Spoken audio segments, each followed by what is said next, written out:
Hello everybody, my name is I'm from Germany. I entered the field by 2006. I want to thank you for the invitation to speak here. I became interested in the puzzle of Lena, and I wanted to solve it, but it took me a long time. So my goal was, I wanted to have an explanation that remediates Lena, L-E-N-R, with the established principles of physics. And that turned out to be a hard journey. But I believe I achieved something that fits into that picture. So the puzzle, as it was apparent to me, consisted of some input elements that went into a reaction and produced results which seemed to be at odds with established principles of physics. So, as was said already here, there was an observation of helium, which could come from alpha particles. There are some protons emitted, not many. There is an output of stable elements instead of radioactive isotopes. So especially the absence of tritium was one puzzle piece that didn't fit well. There is heat output and there is X-ray output, but no gamma. Very few neutrons were detected. The cathodes sometimes showed very interesting craters that could not be so easily explained. And lately, there is an increasing number of observations of strange radiation. I will dive into this. I will explain what it is or what we see in the experiments. And this was also something that didn't fit in the traditional picture. And on top of that, there are some radio frequency emissions. There are some very interesting magnetic effects. So all this contributes to a puzzle that I wanted to solve. And I looked at the current explanations that exist in the community, and I was asking myself, could it be the lattice? Is it plausible that the lattice is conducting this reaction? And I was analyzing massive amounts of documents that already were produced by the experimentalists, and I didn't find a very strong evidence that the reaction really occurs in the lattice, because then the reaction products would have to show up in the lattice. I couldn't find much of an evidence either that the increase of the surface of the material will proportionally increase the reaction rates. So I tried to put something else in there as the intermediate state or the nuclear active environment of Lena. And I named it condensed plasmoids, which is the title of this presentation. So my approach is, I want to compute with quantum mechanics a intermediate state with a much higher electron density than in normal matter to explain the reaction. So let's speak about strange radiation. I believe that strange radiation is the same as condensed plasmoids. So what you see in some of the experiments is exactly this intermediate state. The strange radiation or condensed plasmoids have been seen many, many times and were named in many different names by experimentalists, such as Winston Bostick. He called them vortex filaments or current filaments. Ken Shoulders had observed them and named them EVs or EVOs. Then there was Takaki Matsumoto. he named that ring clusters or something like that. And there was observations from Savatimova and Rodionov. There was observations from Woodscurf. I think he named that strange radiation. So that's where I got the name from it. And then there were more recent photographs from Claude Davio and co-workers. There are other terms in use, let's say micro-ball lightnings and so forth. So it has been seen over a very long time and nobody could explain what it is. So let's look how they appear in experiments. What can be seen there? One of the first photos in the LENR research was from Mosier Boss and co-workers at Spavor. And they appear to be little craters that looked like molten palladium and otherwise not molten surface. And they were called micro-explosions because the assumption was that some very high thermal energy caused this melting. I do not believe it's melting. I do not believe the effect is thermal. But what you see is a crater. Now, other experimentalists have seen other craters. For example, Ken Shoulders, with very little energy, was able to create little objects that hit surfaces and created craters, which again looked like molten.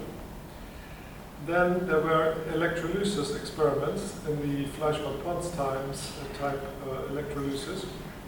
They produced a sort of crater that was not molten, but interesting enough and compares to what the other pictures showed.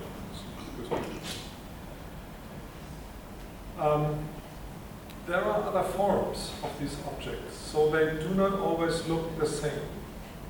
So Ken Shoulders saw this ring structure in one of his targets, which made him very curious about the nature of these objects.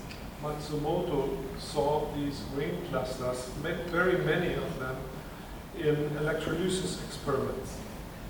Then there was a photograph on X-ray film, I believe, from Claude Davio, which is a very clear picture, very nice ring.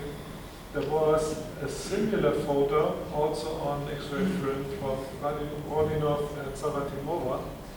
So this is another example of what can happen. And strange enough, in some cases, we see periodic or quasi-periodic structures of very different flavors, many types of them.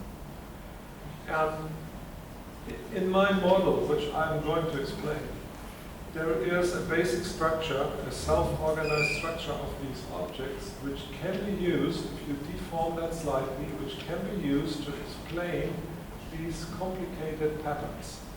So this is one indication that the explanation I have and the experiment, the microscopic images in these experiments show the same thing. Now let's explain what the basic idea of my theory is, because I believe this is easy to understand and everybody can kind of think about it. Excuse me, what was that? This equation shows the strength of the magnetic field at the surface of a wire where a current flows through. So nothing special, usual textbook formula. The interesting thing is that the radius of the wire is in the denominator, which means there is a singularity if that radius approaches zero. Now let's think through what that means.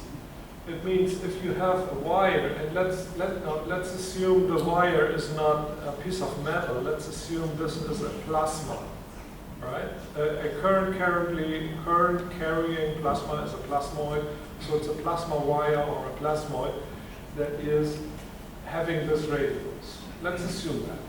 Now, if the magnetic field increases, what will happen?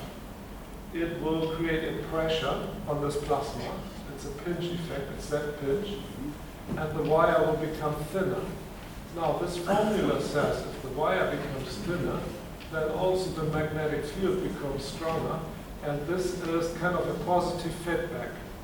Once we have a critical value of current over magnetic field strength, then this goes, so to speak, forever. It will collapse the matter in something very dense. And the interesting question is, how dense will that become? Where does it stop? So there are two answers to that. The first answer is the compression that takes place in the Z pinch will normally increase the temperature to a degree that you have thermal pressure, and the thermal pressure will create some instabilities or will hinder the further collapse of the matter. However, there is also radiation coming out of electromagnetic radiation, which cools the plasma. And if that is a very thin plasma wire, the cooling is very effective. So let's assume the temperature is low and will not produce the back pressure. Then what will happen? What will stop the collapse? And the answer is it's the degeneracy pressure of the electron gas. It's a quantum mechanical effect. You can't compress electrons in an infinitely small volume because it would increase the kinetic energy. So this is what I wanted to calculate. The quantum limit of the compression that takes place in a Z pitch. Now this is the result of a plausibility check. I wanted to assure that my calculation results were in sync with basic formulas known in physics. So I was using a formula that's popular in astrophysics to compute the degeneracy pressure in white dwarfs, which hinders the collapse towards a neutron star. So that curve is this one. I computed the magnetic pressure from my simulation results, and they were not far apart. So it roughly looks like I did a reasonable job somehow to compute the right pressures and forces in there. Now, astonishingly, the pressure that comes out here is 2 times 10 to the 21 Pascal. This is 5 orders of magnitude higher than the pressure in the solar core.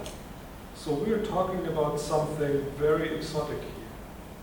And this is just a set pinch collapsing to something else, to the quantum limit.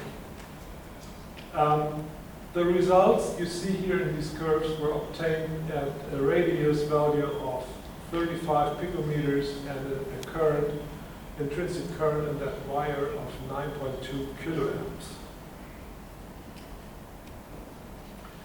Let's ask the question, which physics applies to these objects?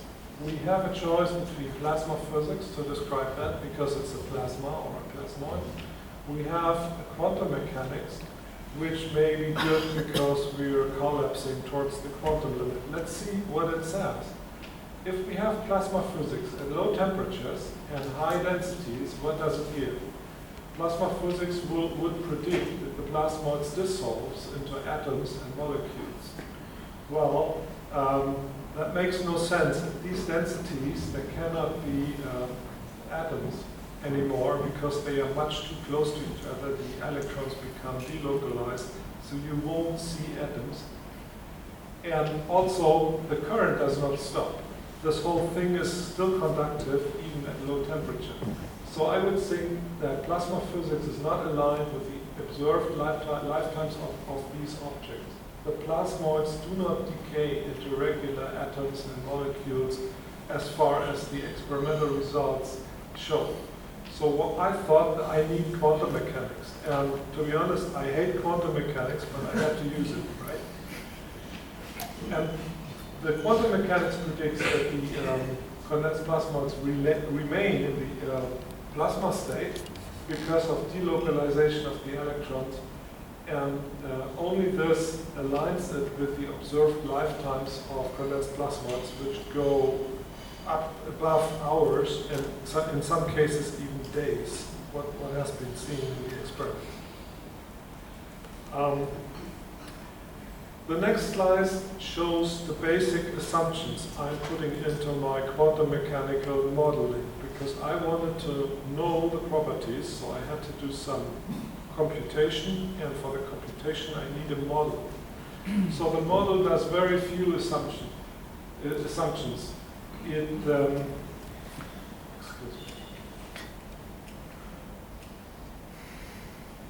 It assumes that we have a long channel, a plasma wire, with densely packed nuclei. It assumes that the distance between the nuclei are so small that all electrons are delocalized along this channel.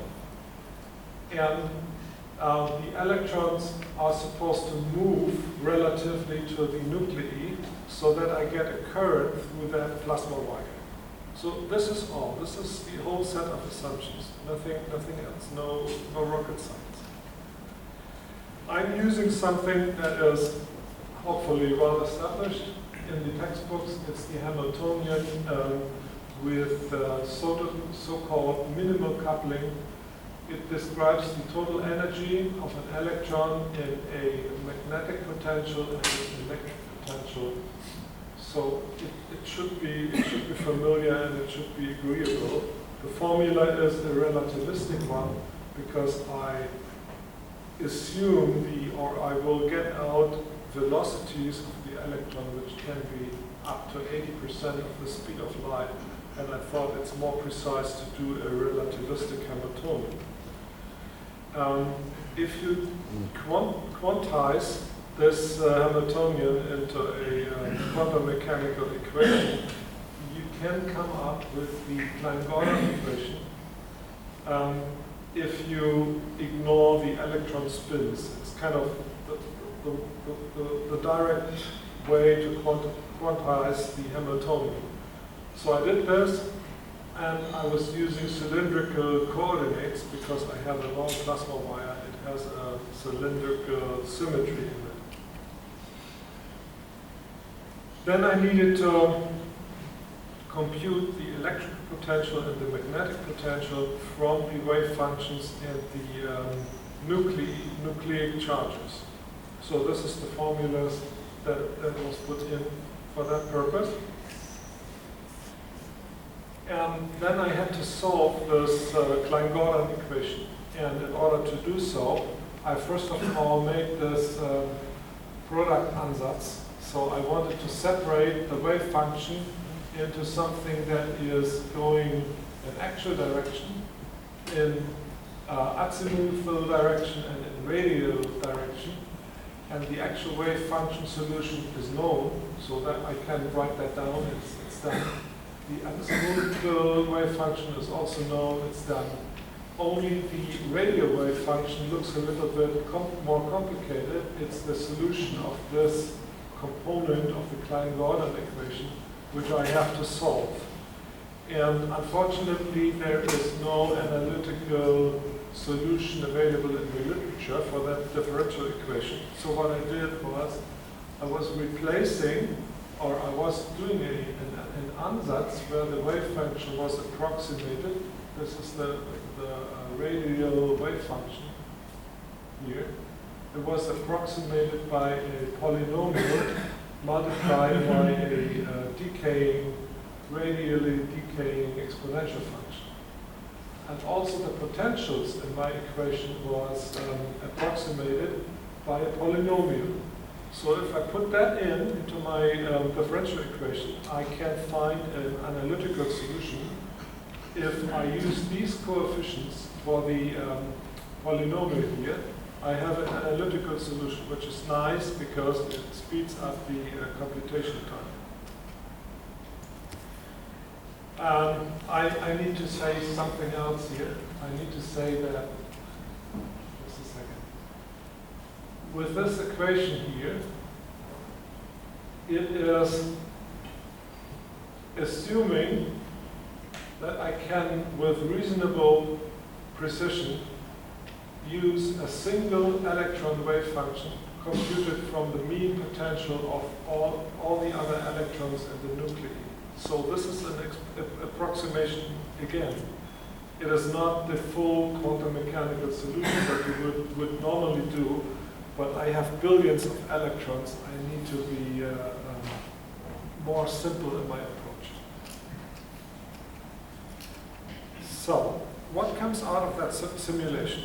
So I wrote a program, I simulated thousands of orbitals. Each of the orbitals represent large groups of electrons. And the summary of that, what comes out, the parameters that I computed is, I found no upper limit of these objects. They can grow infinitely large. I found something that is somewhat a minimum length. So these objects seem to have a minimum length in the order of 10 micrometers. It's not precise, it's just a guess, to speak. I see in the electron distribution, I have a radius of these plasma wires which go in the range of 35 to 130 picometers. And it's a range because the condensed plasmoids can exist in many different configurations. The matter density in these objects can be up to 100,000 times denser than ordinary matter. So this is very significantly different from what people tried in the lattice. Right? It's much higher density matter. There is an intrinsic current flowing in these objects. The current cannot stop. If the current stops, the force goes away that compresses the channel and the whole thing explodes. There are reasons why these currents continue to flow once they have been started through external conditions. The mean velocity of the electrons is between 16 and 40% of the speed of light. And the potential inside the core of these objects goes between -7 and -60 kilovolt.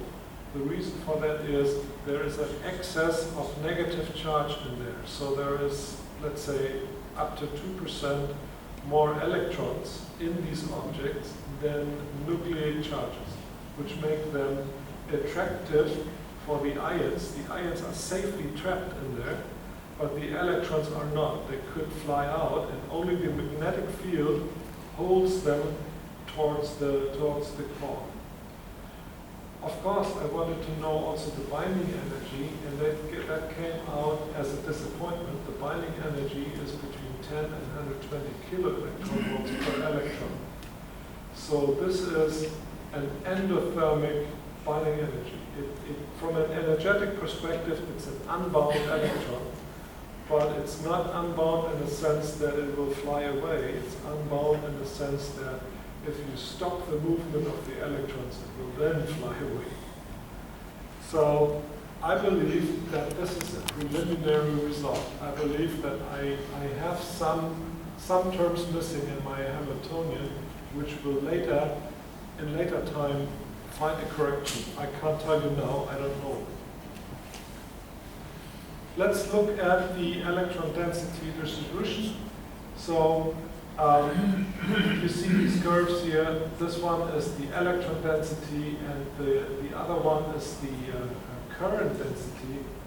We have 0.2 electrons per cubic picometer, which is extremely high electron density. We have current densities of up to 2.8 amps per square picometer. This is astronomical high densities. From that, we can compute, or I could compute the electric field, which goes up to plus minus 700 volts per picometer. We have magnetic fields which go up to 50 megatesla. This compares to the magnetic field in a pulsar, right? Astronomical objects pulsar. So it's something that you cannot achieve in the laboratory on a macroscopic scale. but microscopically the fields are that high. So once you accept this result from the simulation, then you can ask the question, what does it enable? How does it relate to the LENR experiments? And a key thing to translate that to experimental findings is the minimum distance between the nuclei that comes out of the calculation. And it's 2 picometers with hydrogen, 4 with oxygen, and 8 with gadolinium, for example. This is small enough, I believe, to enable tunneling through the Coulomb barrier. And the Coulomb barrier is also very much shielded by the high electron density. So we have much more likelihood for Coulomb tunneling. And it also works with other elements. So here with gadolinium, which is a relatively large atom, you see this is still so close it can tunnel. So we would expect tunneling not only with hydrogen, but with all sorts of elements. Also, this is really cold fusion. The elements do not need to have kinetic energy to do the fusion, because it's purely tunneling. And the nice thing is they stay next to each other for very long time, so there is enough time. Okay. When that tunneling happens, some of the energy of the excited elements can cause spallation. So if we do not reduce ourselves to just fusion, but assume also the potential output channels, we can see fusion fission as an option. So this is just a hypothesis, but I think it explains why elements like helium, like calcium, like iron will be produced with something like deuterium and palladium, for example. So you wouldn't expect that from a simple fusion process, right? I came up with yet another hypothesis that the high electron density is also helping to carry away the nuclear excitation energy. So if the nuclei are excited and vibrate or oscillate in with their electric and magnetic dipoles, the high electron density and the high current density could absorb that energy and convert it down to small changes of the electron velocities. So it's a process of down conversion. I have to hurry up a little bit because the time we should keep time for questions because you are going to get dozens of questions. Yeah, sure. I'm happy with that. So yet another assumption is, or hypothesis is, that the high electron density is able to enhance beta plus decay, or would enhance electron capture in favor of beta plus decay, which would explain why we don't see the annihilation radiation coming out of positrons.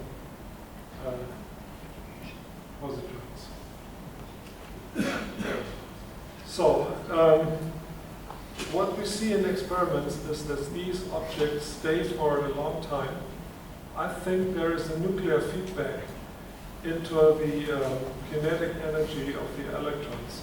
So I believe that the cooling of the nuclei by the electrons lead to an increase in the velocity, in the average velocity of the electrons, which would explain that these objects can grow and can produce electricity to the outside electrodes. This is one of the most interesting speculations in there. I would say be careful with these objects. I have seen many experiments in the past where people did not even know that strange radiation exists. I believe these objects are dangerous to the human body, It is known that they can produce intense X-ray and ultraviolet light. This is not a speculation, this is a known fact. Observers, experimentalists, have seen them passing through thick walls of laser apparatuses, so they come out of your apparatus unexpectedly. They can destroy electronic components easily. They can ionize all matter, which often looks like melting. You have seen that in the craters that I was showing you. And I would advise, and this is really, I mean, I hope you stay healthy for your entire life. And I think it requires proper shielding of your apparatuses. I would recommend thick walls of iron before we know a better solution to that.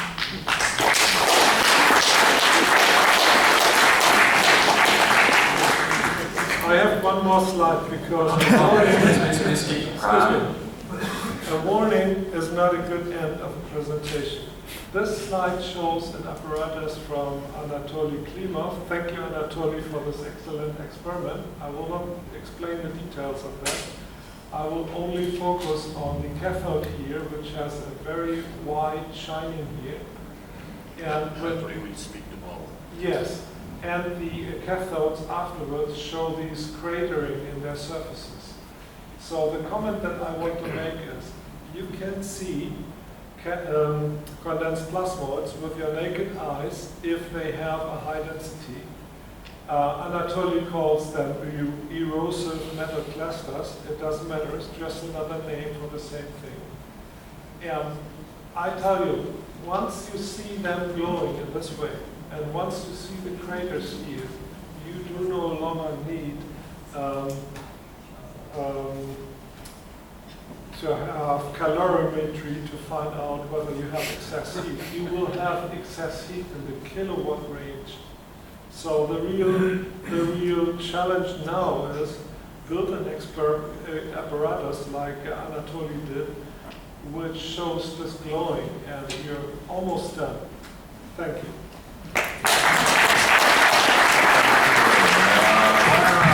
I guess we have so many questions, but I propose that people who do want to discuss that with you, don't drink coffee, just keep here during the coffee break, you know, because there are probably so many questions.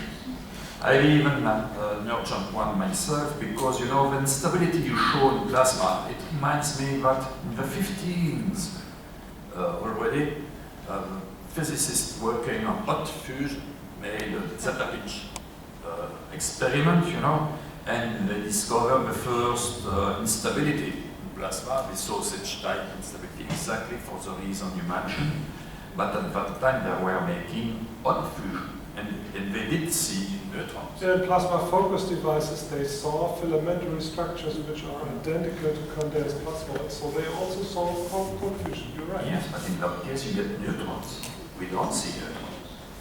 So,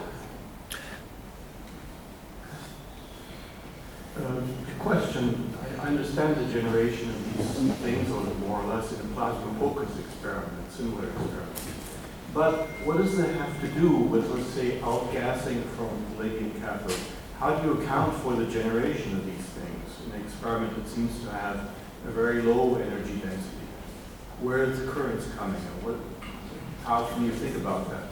I do have a reinterpretation of the Fleischmann-Pons experiments. Please come to my poster paper and I will explain in detail how that works. I can't say it in one sentence, sorry. No, okay. Again, I guess we should keep on time. I prefer we stop here. Again, the people who want to discuss this are invited to stay on the room during the coffee break to have a continued discussion if you agree. And you don't need a coffee? Yeah, I'm fine with, I'm happy with your solution. So it depends if you prefer fairway or coffee, you make your choice. For me, I stay. Lutz, it's absolutely fantastic that this science gets an airing at this conference, so thank you very much for your contribution. A couple of experiences. Sorry. Keep that for the coffee break. Keep that questions for the coffee break. It's more about warning and experience, and I think if everyone wants to have the benefit from that, just a few people learning would be nearly pointless. Okay, I give you 1 minute. Okay, first, strange radiation can be misinterpreted three-body interactions, and just like spots and worms can sometimes be misconstrued as muons, we need to be able to separate that. Now, Bogdanovich has done a lot of work and showed that condensed plasmoids can survive for 2 days. The military have come to me and said that they've seen them for 2 months, transmuting matter. So these are real things, and they can also form crystal clusters that can then go over a surface and cause similar tracks. So you need to look at systems like, for instance, in a webcam, or what I saw with the Echo Fuel, where the plasmoids absolutely shredded plastic that wasn't moving at all over a number of days. Savatomova saw these things, I think, and other researchers have seen their Lena material change elements over a period of time, and I think that's because of these structures. Then the subject of how it's happening. Sorry. It's that long. Okay. Yep, that's enough. So again, the people interested in that are invited to stay in this room afterward. I am going to stay myself.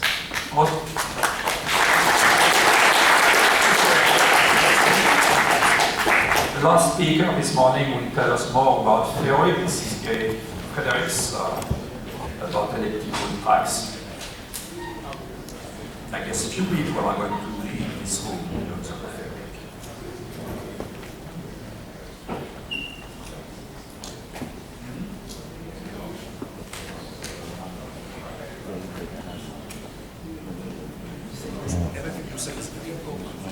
No, I wanted to get onto how it causes cancer.